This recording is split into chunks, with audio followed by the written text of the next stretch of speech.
Color temperature. What's all that about?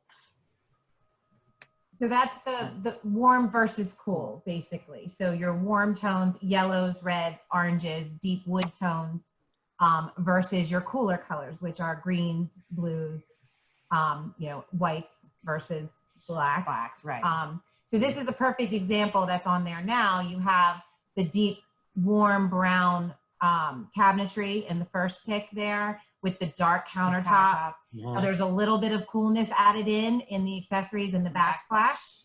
So you get a little bit nice balance there, whereas the whiter kitchen brings the warmth in with the warm metal tones. With the top of the rose quartz in there. That rose quartz kind of brings some warmth into that very white, very cool kitchen. And then the wood floors again reiterates a little bit of that softness. So it's great to have a nice even combination. Balance off of each other. Yeah. Mix the two. Gotcha.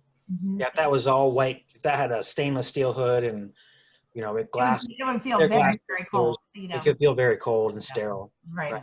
Yeah, I can see that. And looking at that particular picture, they're both beautiful kitchens. Okay, so you want to always mix warm and cool a little bit.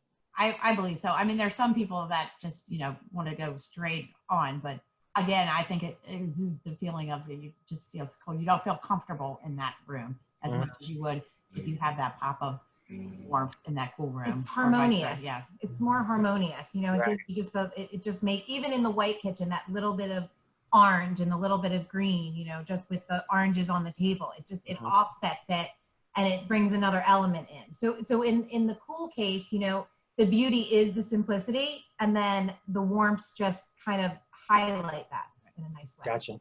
Yeah, a little bit of contrast. Yeah. We were talking. This was several weeks ago, 5-6 weeks ago, one of our early webinars about kitchen design, and one of the common mistakes we see is people doing everything too monochromatic. It's like gray cabinets, gray countertop, gray backsplash tile. And it just reads, it's flat and kind of uninteresting. Yeah, there's nothing to focus on as well, too. There's just not really a focal point in that. But it's hard. Kind of. It's real hard for a homeowner to understand the balance. And so that's a really good tip of thinking of it in warm and cool. And you always want to mix the warm and cool a little bit to give you that variety. You definitely could skew it very far one way or the other, just like in these two pictures, but you always want to bring a little bit of balance in. That's cool. Right. All right. Color schemes: complementary, split complementary, analogous.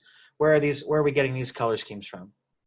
So so we go back to the color wheel really with this. I mean, that's where you can get all the information on the different types of color combinations. Okay. So the complementary colors are opposite on the color wheel. So you have the red and green. Red and green, right? Christmas. That's the best way. Yeah. Like right now we're actually complementary. We are green. Like you guys. We are. Orange and blue, right? Complementary.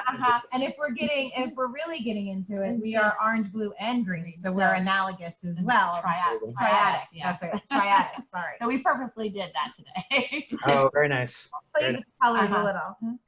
So complementary are opposites on the color wheel, like you said, blue, orange, red, and green. The Christmas colors, they're always a little easier to remember. And then secondary colors would be, oh, I'm sorry, not secondary, the harmonious colors. Analogous. Split complementary. I'm sorry. I skipped to analogous. Yeah, the split complementary is when a primary color is used with two analogous colors. So meaning a primary color next to two other colors. So like we have red violet, and red orange. So that also makes a good color combination. Yeah. So the three right next to each other on an extra primary color. Okay. Yep. Cool. One thing about